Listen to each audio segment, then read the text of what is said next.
Storytelling konferansına hoş geldiniz. Signore e signore, benvenuti alla Storytelling Conferenza Internazionale. Meine Damen und Herren, ganz herzlich willkommen bei der 2011 Internationale Storytelling Konferenz. أهلا وسهلا ومرحبا بكم إلى مؤتمر القصة الدولي. Mesdames et messieurs, bienvenue à la conférence internationale du storytelling. Signoritas e signores, benvenutos alla Storytelling Conferenza Internazionale. Brethren and sisters, are you greeting in one love? Everyone, welcome to the International Storytelling Conference. One more round of applause. We are very, very, very happy to see you. We are very happy to see you all here today. We are very grateful for you coming. And we've been working very hard this year to put this together for you. So we've got a lot of great presenters. We've got a lot of great entertainment. And we are ready to get this started. Yes, we have a lot of talent in the room today. And we've got a lot of beautiful faces. Really, everybody, welcome to İhlas College. We've worked really hard on this to present this for you. My name is Webster. I am a native teacher here at İhlas College. I come from Montana in the USA.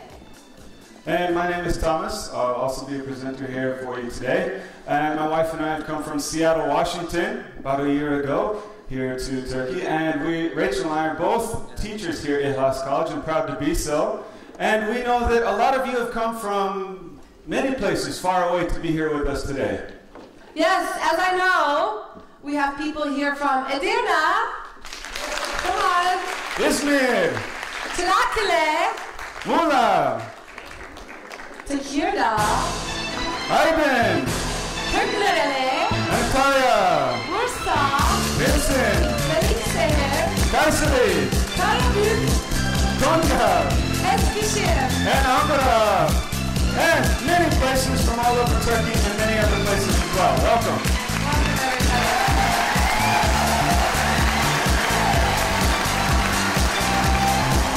Okay. You know, it's funny how stories all hold little pieces of magic for us. Real or make-believe, the stories that you tell make the person who you are. They create your identity. Storytelling goes back till the age of time. It is a spoken bond that is built between adults and children alike, based on creativity, imagination, originality, most importantly, tradition. Barry Lopez, an American author, once said, "If a story comes to you, learn to care for it, and only give it away when it is needed, because sometimes a person needs a story more than food to stay alive." That's a really good point, Rachel. As many of you know, Rachel and I come from the same part of the U.S. where there's many Native American tribes. And storytelling is a very integral and important part to their culture. So much so that many of life's questions are answered through storytelling. Yeah, actually, Thomas, I really like that story of the Blackfoot Native American tribe. Could you tell the story about the Blackfoot chief? I think I can. So, the story of a Blackfoot chief and his grandson, and they're having a conversation together. One day, the Blackfoot chief came to his teepee and sat down. He called for his grandson to come. He needed to talk to him about something very important. The grandson came into the teepee and sat down next to his grandfather. The grandfather began to speak to his grandson. "There's a fight going on inside of me. It's a very terrible fight.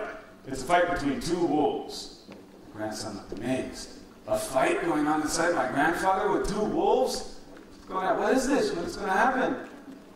Grandfather started speaking again. "One wolf is good. It's love, peace, serenity, happiness, joy, and lots of other good things. The other is bad. It's evil. It's hatred, greed, self-pride, ego, and lots of other bad things."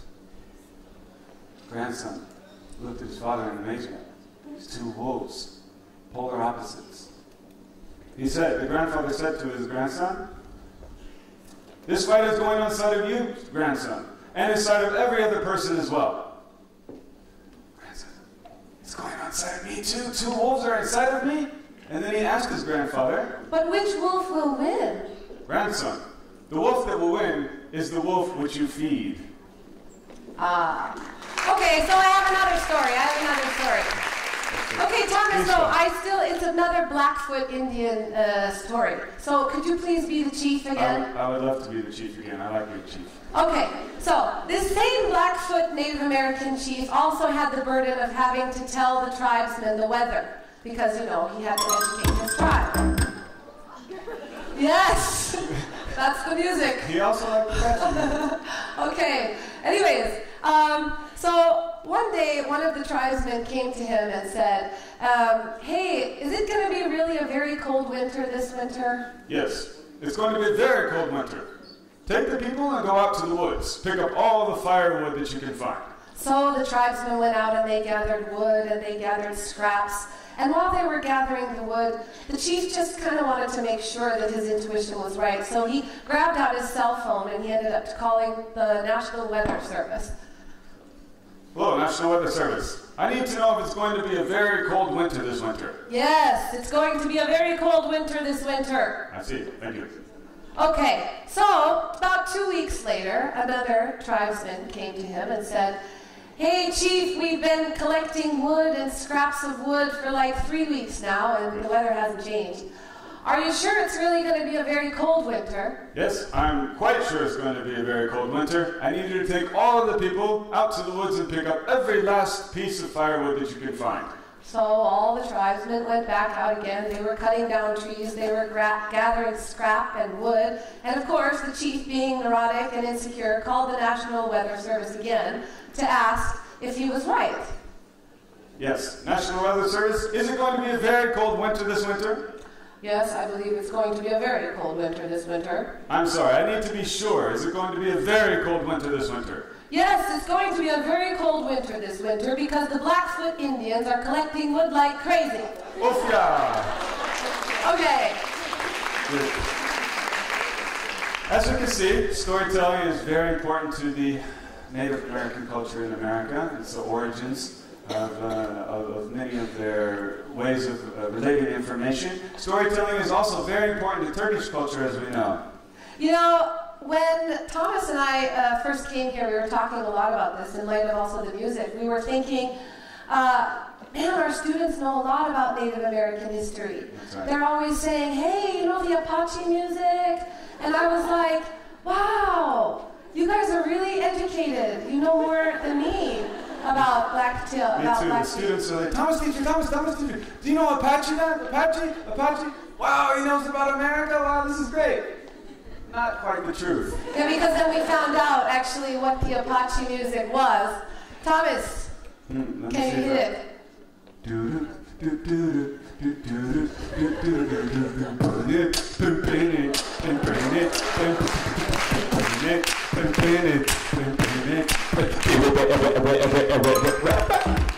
Oh, come on everybody, you can do the Apache dance.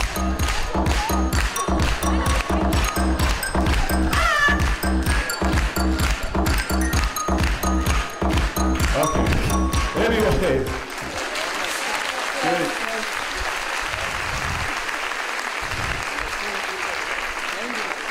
Yes, so we know that storytelling is very important to Turkish culture, and we can see the ties from across the continents through music and other things. And we know that in Turkey, Turkish storytelling goes back 15 centuries ago. And we know this because the nomadic people used to use poetry, dance, and music to tell stories of their migration. That's right, Thomas. Mothers in Turkey sing lullabies to their children like "Dandini dandini dastana, danalar görmüş bostana." And they recount many familiar and unfamiliar bedtime stories as well. But actually, I really like all the anecdotes that are sort of peppered throughout the conversation. Like, they're funny, instructive, some are religious, some are profane. I think I know one. Someone told me one, a Turkish one. They, of course, told me in English. But I think it's like, don't put your pants on till you get to the river?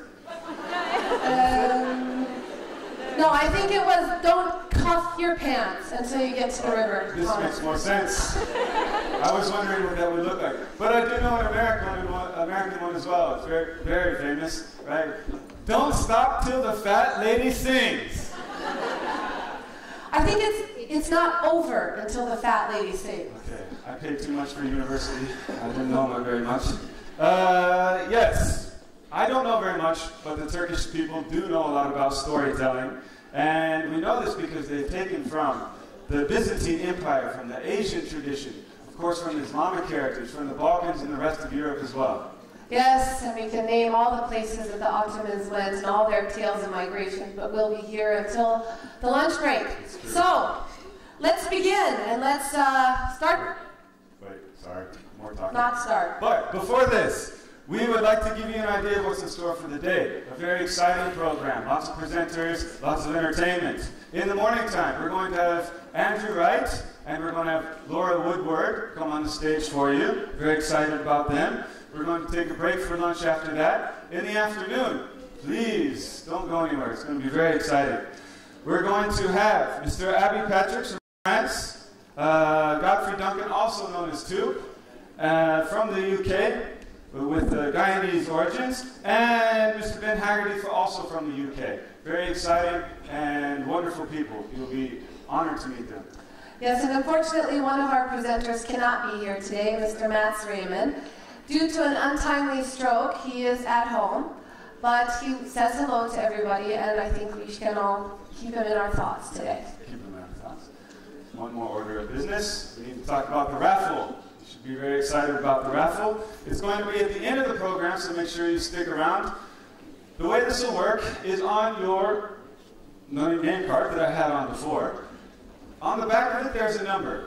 And this number is going to be in the computer. We have this great little computer that's very high-tech, and it's going to randomly pick some numbers, and we have a wonderful array of prizes and gifts for you, so you're going to want to take part of that.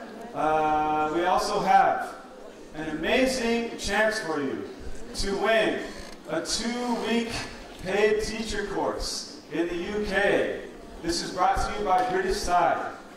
2-week teacher course in the UK, flight and accommodations are included. The way that you can win this is in your packet, there is an evaluation form. You're going to want to fill this evaluation form out. You're going to want to drop it off at the registration desk when you leave. Please do so. It's going to help us make the conferences better in the future, and you don't want to miss out on winning this wonderful opportunity for this teacher course in the UK. And we also have certificates for you at the end, so you can say, I've been to the storytelling conference. Great. I believe you might be able to pick up your certificates at the high school afterwards as well. That's right, at the high school across from the conference hall. Okay, enough of us. Let's welcome our first presenter of the evening, Mr. Andrew Wright. Andrew is an author, an illustrator, and a storyteller. He has published 2 books, Creating Stories with Children and Storytelling with Children with Oxford University Press. He has been featured on the BBC, on German television. He has traveled and told stories in more than 25 different countries, including Singapore, Malaysia, Dubai, Germany, Turkey. This week alone, he was in Izmir and in Istanbul. Today, his talk is going to be focusing mostly on storytelling within institutional organizations in society.